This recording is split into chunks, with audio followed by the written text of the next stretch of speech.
Hi everybody, it's Mr. Red Bandana here. Today I'm going to show you guys how to get 3.0 firmware on your iPod Touch. This works for first gen and second generation iPod Touch. I have first gen myself, and I'm going to be using Windows. Okay, now the first thing you're going to need to do is download the iPod Touch 3.0 firmware. I have that right here. In my description there will be one for the iPod first generation and iPod second generation. Since I have the first generation, I'm going to get that. So you click on the link and type in the code at the top, and once you've done that, then you click download file. I am just doing a regular download here, so click there, and accept, and I will get back to you once this has finished downloading. Okay, so it's all done downloading now.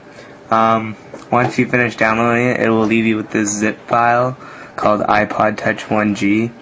So now you just need to open the folder and then click and drag out, and then you just click yes, and it will start to copy.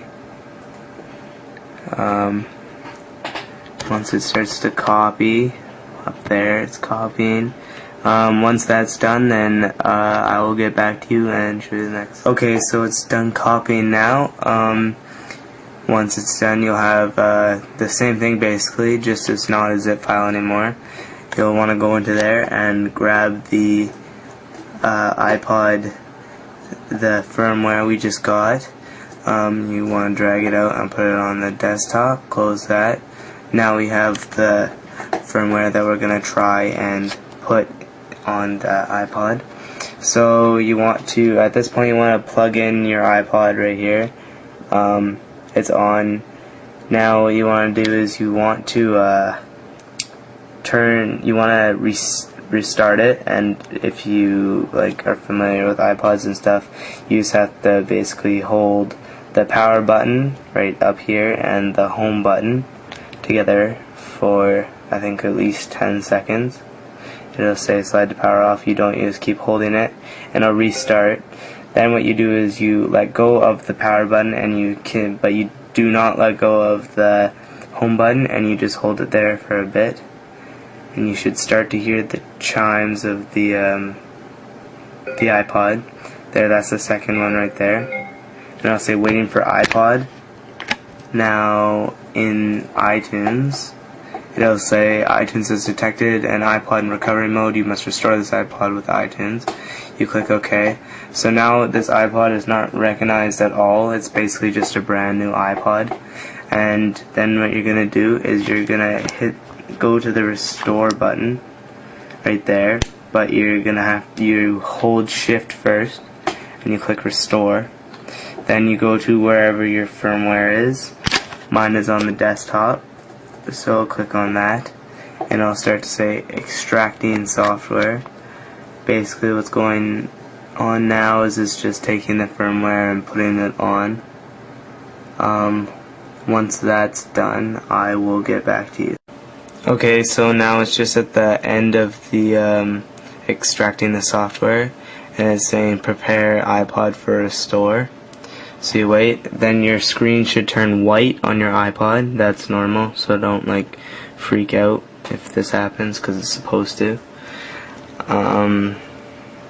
Now it's just basically loading in, putting in all the crap that needs to go in there. Now you start to hear chimes from the iTunes saying it's that. Now it's rebooting. This is normal, I guess. It's supposed to be happening. Some loading bars going up on the screen. It's almost done there. Sorry, my computer's a little slow.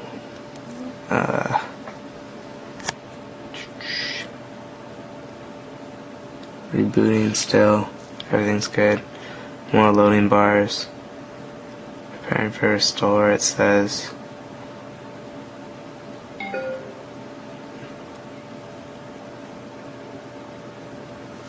Now it's got the reboot bar on the iPod.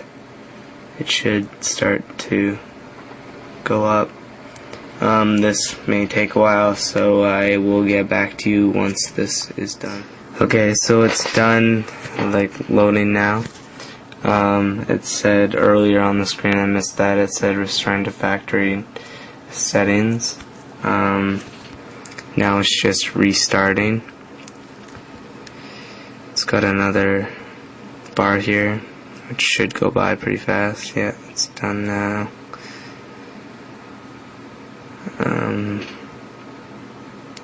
It says it needs to be connected to iTunes, but it is, so it should connect by itself. There's the chime from iTunes.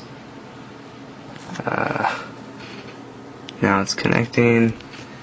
My virus program, making sure everything's okay. Now it says right there in the corner, iPod touch, means it's connected. Everything should be good now. Setting up, but if I'm correct, now here we go. It has Spotlight, which is one of the features of 3.0. Basically all the old stuff has some new features, such as copy and paste, which I thought was pretty cool. Can select and then cut and paste it somewhere else. Paste, there it is again. Thought that was pretty cool. Yeah, so there you go. Thanks for watching.